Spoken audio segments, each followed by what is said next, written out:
প্রণমি দেবী সরস্বতীর শ্রীচরণ, যার পূজা করেছিল কৃষ্ণ ভগবান। যাহার প্রসাদে মূর্খ হয় জ্ঞানবান, তার জন্ম বিবরণ শুনো সর্বজন। নারায়ণ ছিল যবে অনন্ত সজ্জাতে, প্রকৃতির সৃষ্টি হয় বাম অঙ্গ হতে। একই প্রকৃতি পরে নানা মূর্তি লয়, তারই অন্য রূপ সরস্বতী যে হয়।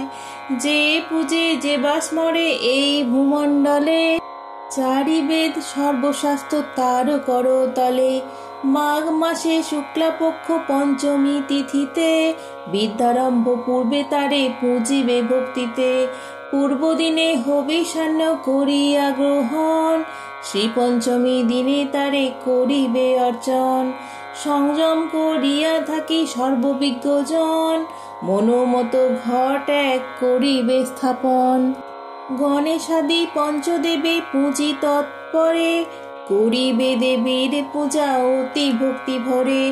নৈবেদ্যাদি দিবে যাহা শুনো ভক্তজন, ক্ষীরননি মিষ্টান্নাদি করিবে প্রদান।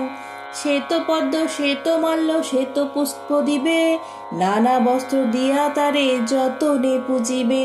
শঙ্খ আভরণ আদি সুগন্ধি চন্দন, শ্বেত পদ্ম দিয়া তারে করিবে অর্চন।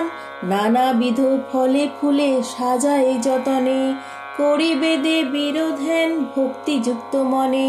শুভ্রবর্ণা হাস্যময়ী অতি মনোহরা, রতন ভূষণ তার সর্ব অঙ্গে ধরা।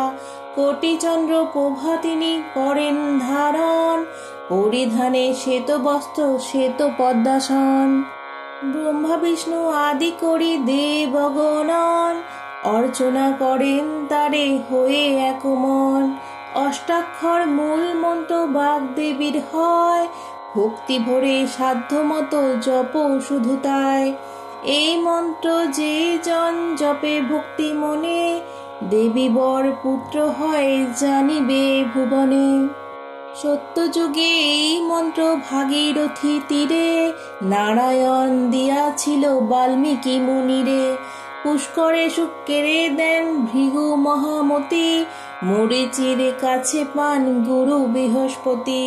ভৃগুরে এই মন্ত্র দেন দেব নারায়ণ, জরৎকারু আস্তিকেরে করেন অর্পণ। কলিযুগে কালিদাস মহামূর্খ ছিল, দেবীর কৃপায় সে যে মহাকবি হলো। বাক্যের দেবতা তিনি বাগদেবী নাম, তাহারও কৃপায় কথা বলি অবিরাম।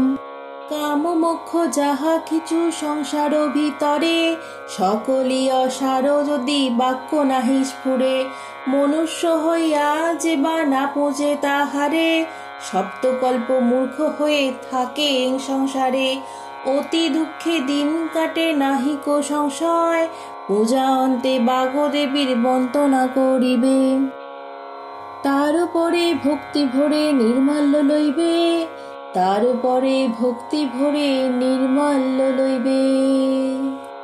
সরস্বতী মহাভাগে বিত্তে কমললোচনে, বিশ্বরূপে বিশালাক্ষী বিদ্যাং দেহি নমস্তুতে।